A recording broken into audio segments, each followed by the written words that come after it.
This is the Death Row and Executions channel. Here is your host, Paco Rivera.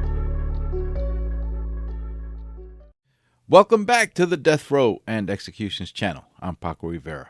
You can also follow me on Facebook for updates and more Death Row news. There will be a link to my Facebook in the description below. Remember that between executions, if you're interested in other true crime stories, please have a look at my other channel here on YouTube called The Maximum Sentence. There will be a link for that as well. According to the case files, on December 23rd of the year 2006, earlier in the day, Brian Dorsey had called his cousin Sarah Bonney in New Bloomfield, Missouri, asking to borrow money so that he can pay two drug dealers that were in his apartment. Some reports indicate that the drug dealers were a male and a female. Sarah declined to loan Dorsey the money, but apparently offered to help him get rid of the people in his apartment.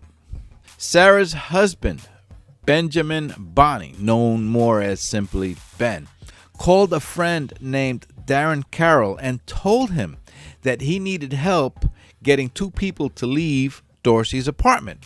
Sarah and Ben then drove to Dorsey's apartment with Darren and another friend.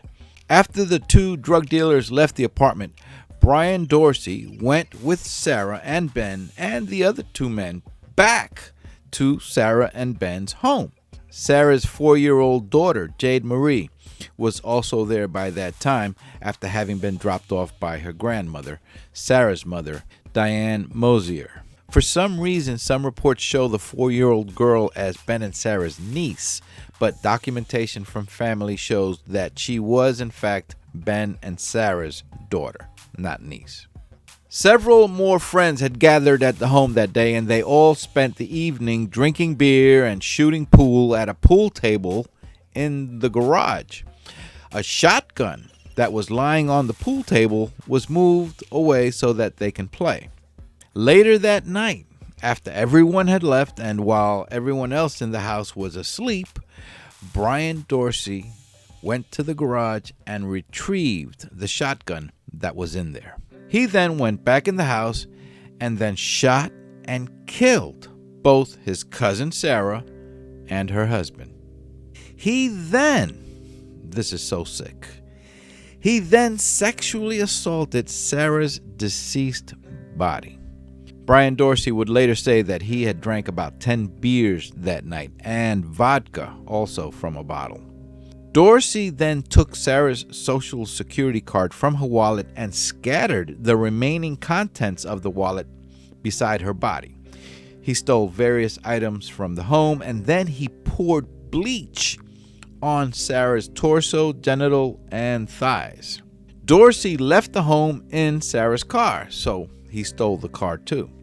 The 4-year-old daughter, Jade Marie Bonney, who was left alone in the home with the two dead bodies, was not harmed and had apparently slept through the incident.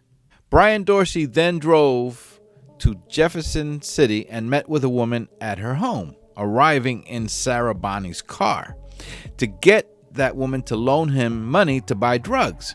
It was almost 4 o'clock in the morning, and that woman, Patricia Canella, later told investigators that Dorsey was heavily intoxicated. In exchange for money, Dorsey offered to give the woman various items that were later determined to have come from Sarah and Ben's home. Patricia Canella would also later tell police about the car that he was driving and that he had said that the car was his. Police would later discover the car abandoned with some of Ben and Sarah's property still in the car, including the shotgun. The following day, on the afternoon of December 24th, Sarah's parents, Brian Dorsey's aunt and uncle, Mike and Diana, went to check on Sarah and Ben because they did not show up for a family gathering that they had planned. By the way, Mike Mosier, Sarah Bonney's father, who passed away a few years ago, was the brother of Patricia Dorsey, Brian Dorsey's mother. Patricia has also since passed in the year 2016. Anyway, Mike Mosier and his wife Diana went inside their daughter's home and found their 4-year-old granddaughter sitting on the couch watching television. Jade Marie told her grandparents that she had tried to awaken her mom all morning by calling out her name and knocking on the bedroom door, which was locked, but that she won't wake up, she said. Sarah's father, Mike, called out through the bedroom door to Sarah and knocked on it. There was no response. The door was locked, so Sarah's father forced the door open. He saw Sarah and Ben on the bed. After Sarah's father informed his wife that Sarah and Ben were dead, they left the home with the young girl and contacted police. The investigation confirmed that both Sarah and Ben both died from a single gunshot wound to the head. Police also observed the fluid spilled onto Sarah's torso and genitals that left stains and that appeared to be bleach. Later testing revealed that there were semen cells recovered from Sarah's body containing foreign DNA. Brian Dorsey was aware from telephone conversations with members of his family that police were looking for him to question him because he was one of the individuals at Ben and Sarah's home the night that they were killed. 3 days after the murders, on December 26th, 2006, Brian Dorsey voluntarily turned himself into police and told them that he is the one that they are looking for regarding the murders of Sarah and Benjamin Bonney.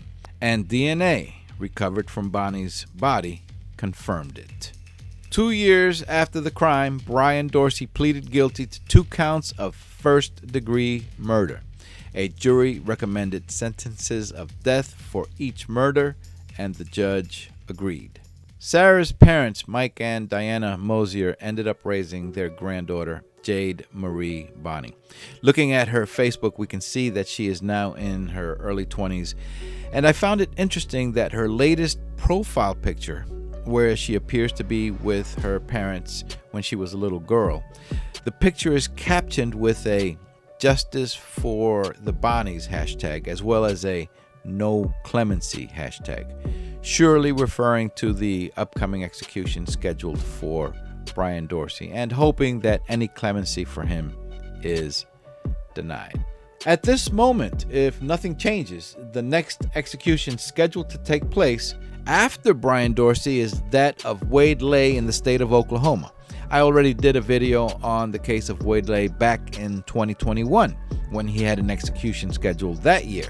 That execution was stayed and he received another execution date that was stayed again, and that execution has now been rescheduled once again for June 6. After Wade Lay, once again if nothing changes, will be David Hosier in Missouri, scheduled to be executed on June 11. I will be doing a video on that case, which I am working on now. Now, that is one crazy situation, as Hosier was found guilty for the murder of Angela Gilpin and sentenced to death, but not convicted for the death of Angela's husband, Rodney Gilpin, even though both bodies were basically found together. I will offer an explanation or my opinion as to why Missouri didn't convict Hosier for both murders. Please remember to subscribe for more death row and upcoming execution stories. You can also follow me on Facebook for more death row news and updates. There will be a link to my Facebook in the description below. I am Paco Rivera. Take care and bye for now.